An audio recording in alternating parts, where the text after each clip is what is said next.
بسم اللہ الرحمن الرحیم۔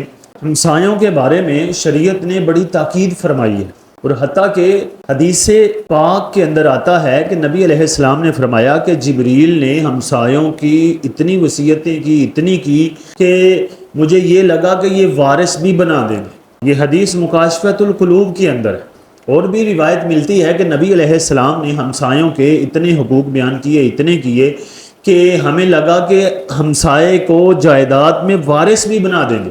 اس کے علاوہ میں آپ کو چند حدیثیں سناتا ہوں کہ ہمسایوں کے کتنے حقوق ہیں، اور ہم پہ لازم ہے کہ ہم ہمسایوں کے ساتھ پیار محبت سے رہیں۔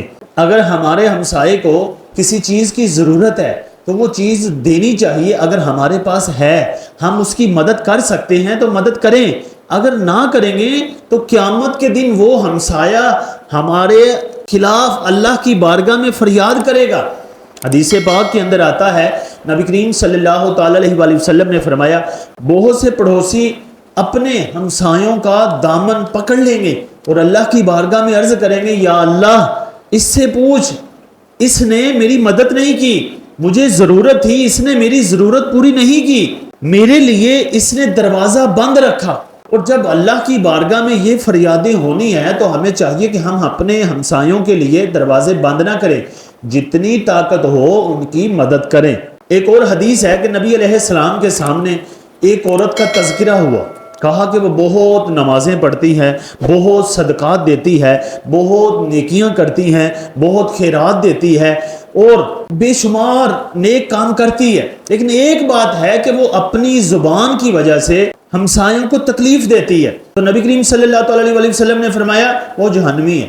پھر ایک عورت کا ذکر ہوا، کہا کہ ایک عورت ہے وہ نوافل زیادہ نہیں پڑھتی، نمازیں زیادہ نہیں پڑھتی، صدقات خیرات زیادہ نہیں کرتی، بلکہ تھوڑی سی پنیر جو ہے وہ صدقہ کرتی ہے، لیکن اس کا ہمسایوں کے ساتھ اچھا تعلق ہے، ہمسایوں کے ساتھ وہ لڑائی جھگڑا نہیں کرتی، تو نبی علیہ السلام نے فرمایا وہ جنتی عورت ہے۔ یعنی ہمیں یہ سبق ملتا ہے اس حدیث سے کہ اگر ہم نیک کام کرنے کے ساتھ ہمسایوں کا خیال نہیں رکھیں گے، ہمسایوں کے حقوق نہیں ادا کریں گے تو ہم جنت میں نہیں جائیں گے۔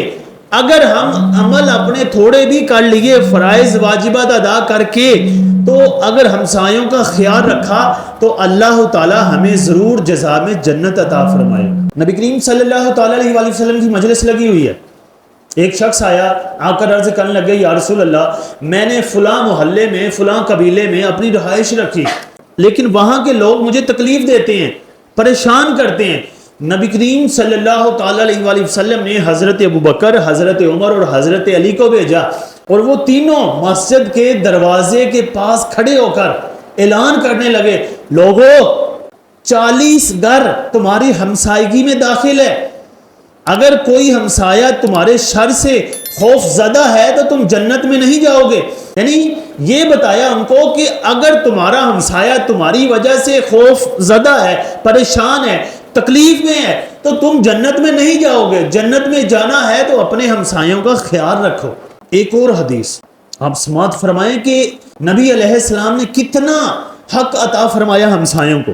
نبی علیہ السلام نے فرمایا، جس نے ہمسائے کو ایذا دی اس نے مجھے ایذا دی، جس نے مجھے تکلیف دی اس نے اللہ کو تکلیف دی، اور جس نے ہمسائے کے ساتھ جھگڑا کیا اس نے میرے ساتھ جھگڑا کیا، جس نے میرے ساتھ لڑائی کی اس نے اللہ کے ساتھ لڑائی کی۔